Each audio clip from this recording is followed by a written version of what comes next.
भजन संहिता 119 और उसका 105वां वचन। तेरा वचन मेरे पांवों के लिए दीपक, मेरे मार्ग के लिए उजाला। मार्ग के बारे में कहता है, तेरा वचन मेरे पांवों के लिए दीपक, उस मार्ग में लगातार चलने के लिए मार्गदर्शन करता है। दीपक का मतलब मार्गदर्शन। हेडलाइट डालते हैं, क्यों हेडलाइट डालते हैं? वही हमारी अगुवाई करता है, मार्गदर्शन करता है, लाइट है। तेरा वचन मेरे पांवों के लिए एक रास्ता दिखाता है। वही सुपीरियर फाइनल अथॉरिटी होना चाहिए। याकूब में कहता है, परमेश्वर के वचन को सुनकर उसके अनुसार करने वाले उसके सभी कार्यों में, क्रियाओं में वो धन्य होगा। वचन को सुनकर उसके अनुसार करने वाला और अपने सभी कामों में वह धन्य होगा। वचन को सुनना नहीं बल्कि सुने हुए वचन को करना अलग बात है। क्यों वचन को सुनते हैं? करने के लिए सुनते हैं, पर बहुत सारे लोगों के हार का कारण वचन जानते हैं पर करते नहीं हैं।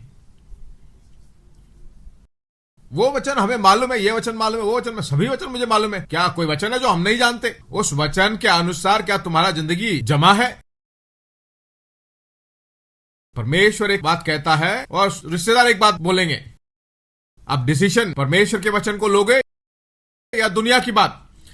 मीडिया एक बोलेगा, परमेश्वर का वचन एक बोलेगा। अब नतीजा परमेश्वर के वचन के अनुसार लोगे या वचन के अनुसार लोगे या मीडिया के अनुसार लोगे? नहीं पास्टर, आप ऐसा बोल रहे हो, वो ऐसा बोल रहे हैं। वो कौन है? क्या परमेश्वर है? वो कौन है? परमेश्वर से बड़े हैं क्या? कुछ लोग कहेंगे वो कह रहे हैं, वो कौन है? परमेश्वर से बड़े हैं क्या? जो कोई भी बोले, परमेश्वर जो बोलेगा वही फाइनल अथॉरिटी है। ऐसे जियोगे तो उस भरपूरी में जियोगे। इनके बोलने से क्या वो परमेश्वर के वचन के अनुसार है? क्या हुआ, आप सब चुप हो गए? ऐसा ही होना चाहिए। अगर वो जो भी बोलते हैं वो परमेश्वर के वचन के अनुसार, छोटा बच्चा बोले वो मैं ले लूंगा, परमेश्वर बोले ले लूंगा, मैं बोलूंगा ले लूंगा। परमेश्वर के वचन के अनुसार सुनकर चलने वाला, करने वाला व्यक्ति सभी कामों में धन्य होगा, आशीष पाया हुआ, ब्लेसेड मैन होगा। जो कुछ भी बोलेगा सफल होगा, जो कुछ भी छुएगा सोना हो जाएगा। कुछ लोग बोलते हैं ना, आप तो धर्मी खजूर के पेड़ के समान बढ़ेगा। मैं सफल नहीं हो पा रहा ना।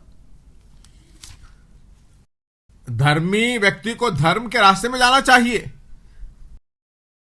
उसने ऐसे कहा है ना, उस रास्ते में जाना होगा। सच्चा व्यक्ति परिपूर्ण आशयों को पाएगा। क्या आप सच्चे व्यक्ति हो?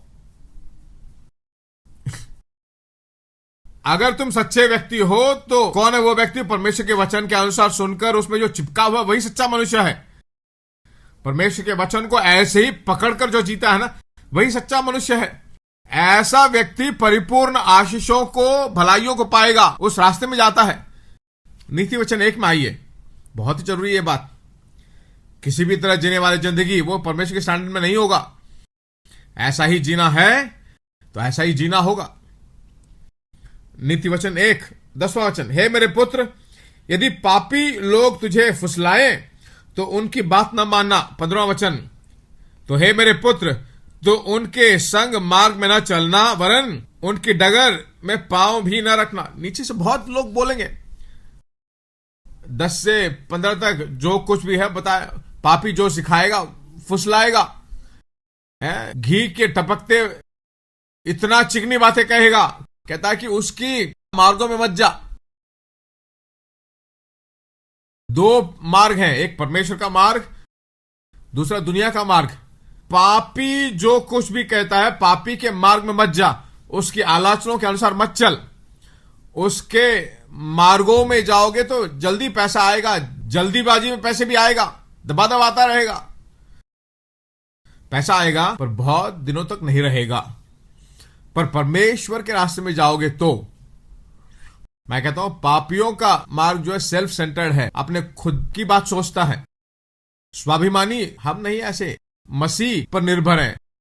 ऐसा ही निर्भर रहेंगे तो थोड़ा कष्ट लगेगा, ऐसा लगेगा कि कुछ नहीं आ रहा है, पर जब आ जाएगा तो सदा के लिए बना रहेगा। आना जरूरी नहीं है, बल्कि उनमें बने रहना बहुत ही जरूरी है।